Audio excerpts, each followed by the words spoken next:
Okay, welcome to a little bit of help for the network forensics part of forensics investigations. Network forensics is probably going to take you quite a long time to get through. There's an awful lot of material, and depending on how rigorous you are and how well you record the information, I anticipate this will take a good 2 weeks to complete. So if we have a look at the lab sheet, on the Moodle page there is a lab sheet. There's also 2 zip files that contain sets of captures, so PCAP files, packet captures that you're to do analysis on. However, we start off with a bit of familiarization with Wireshark. I'll skip through that, that shouldn't take you too long to do. We then get down to a brief capture where you're to extract 2 files. One is generic traffic and another one is a possible chat conversation, and you're then to do some things with those files in order to answer these questions. I'm actually going to skip past that and go to the main lab, and the reason I'm going to do that is because most of the techniques that you're going to use will be very similar between the two. However, the main lab requires 1 or 2 additional things. So let's go with this. The main lab is, I have here main out.pcap. What I'm going to do is I'm going to double click on that. I'm going to open it up in Wireshark. And once I've opened it in Wireshark, I'm able to navigate. You have around about 800 odd seconds worth of traffic. There's 30,000 packets or so, and there's a lot of conversations that take place. That means that you're either going to spend a lot of time going through documenting it, or you're going to use some techniques that are available in Wireshark, and I'll also show you some things to do with TCP dump that I typically use as well. Now, it's advised that you resolve network addresses, and that means that you may be able to read some of the source and destinations better. And then we want to have a look at some of the statistics that are associated with the traffic. So the first thing that I'm going to do is I'm going to have a look at the HTTP requests. I want to see what the user's being using the web browser, what servers the user's been connecting to, and what pages they've downloaded. So right, I've got here HTTP requests. I've got some information from YouTube, from SIP-Gate, and SIP is a voice over IP protocol. I can see that I've downloaded some images there. We've got some downloaded images here. LBC, Live, Google, BBC, widgets, WordPress. So we've got a lot of sites that have been accessed, and we'll be able to go through and have a look at how that interaction took place, and maybe able to look at some of the other things that have happened as well. So some of these requests may be of interest to you in answering the questions that are set here. There's quite a few questions. So that's from the HTTP request point of view. I also find conversations very useful. So I go through and I can have a look at all the communication that's taken place between IP addresses. I can have a look to see all the communication that's taken place between sockets, so I can see TCP streams. Now, I can rearrange these in whatever format I like, so I can see 192.168.0.2, who they've communicated with, how many bytes they've sent, how many bytes they've received, and I'm just going to order the number of bytes to give me the largest number. And I can see here that I have in the communication about 13 meg of data that's been transmitted. So we'll get onto that in a little while. But just before we do that, I'm going to show you what else I tend to have open at the same time while I'm doing some network forensics. And I will tend to use TCP dump, and I'd like to replay that file. So this gives me the ability to replay the file. What I actually want, okay, I don't just want that. I'd like all the output from that file as well. So this gives me all of the information that's contained within the packets. And it gives me the ability to see that. Let me just halt that partway through.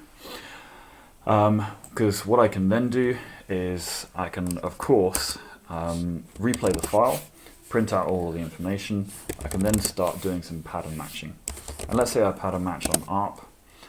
This will give me an idea about what IP addresses are on the local network.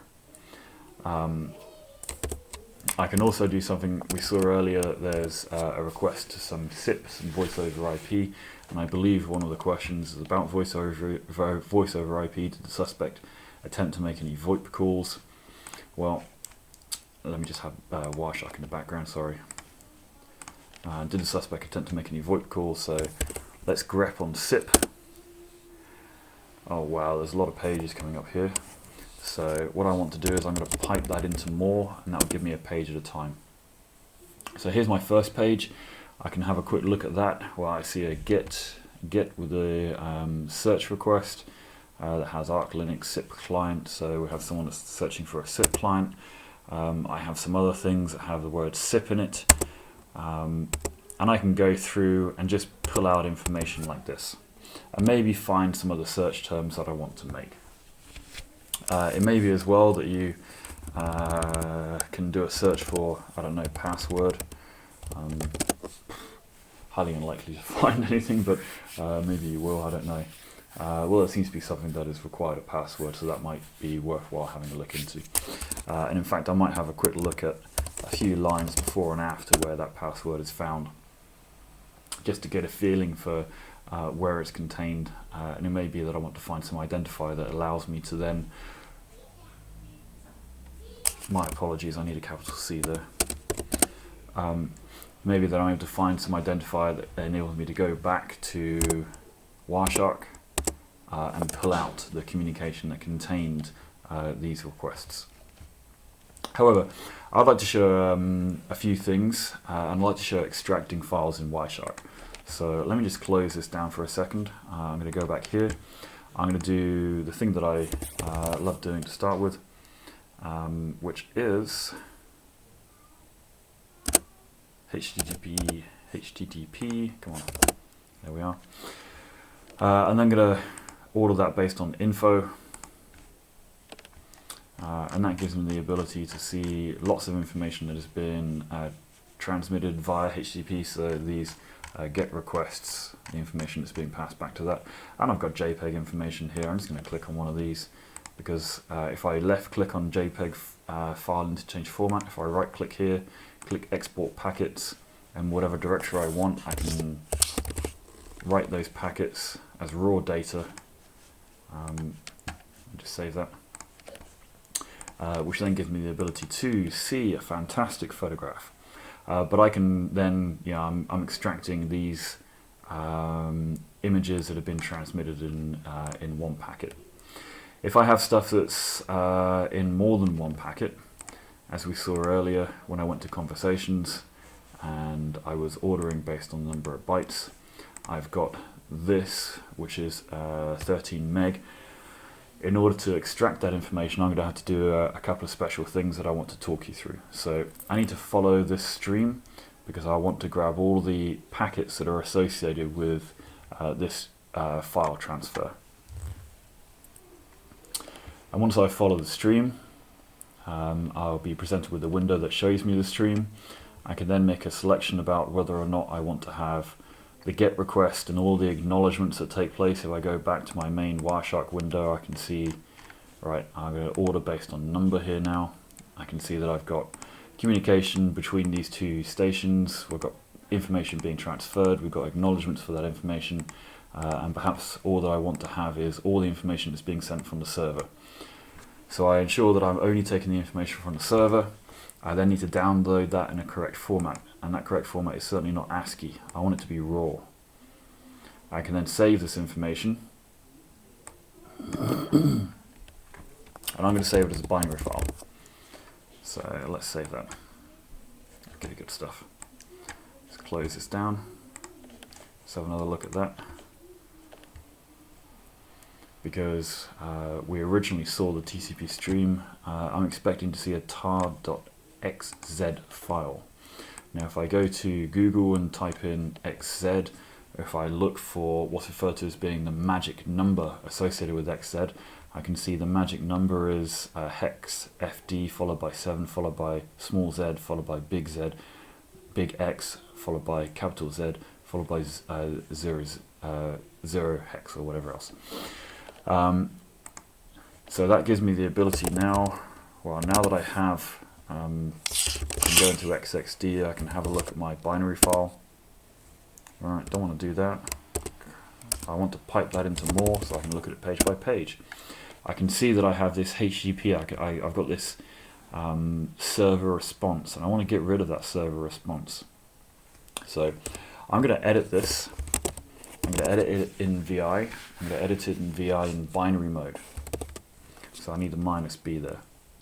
And I'm going to do some simple things. I'm just going to delete these lines because I know that I should be deleting them. And I know that I need to delete that one as well. Now I want to have a quick look to check whether or not I have deleted the correct information. And so I'm just going to pipe that into XXD, which might take a little while to do. And what I can see here is, right, I now have this FD hex followed by Z7 followed by lowercase z followed by uppercase X followed by uppercase Z and then followed by 00. So it looks like I have the magic number which should appear at the start of my compressed file. So I'm going to go out of XXD. That'll take me back into VI.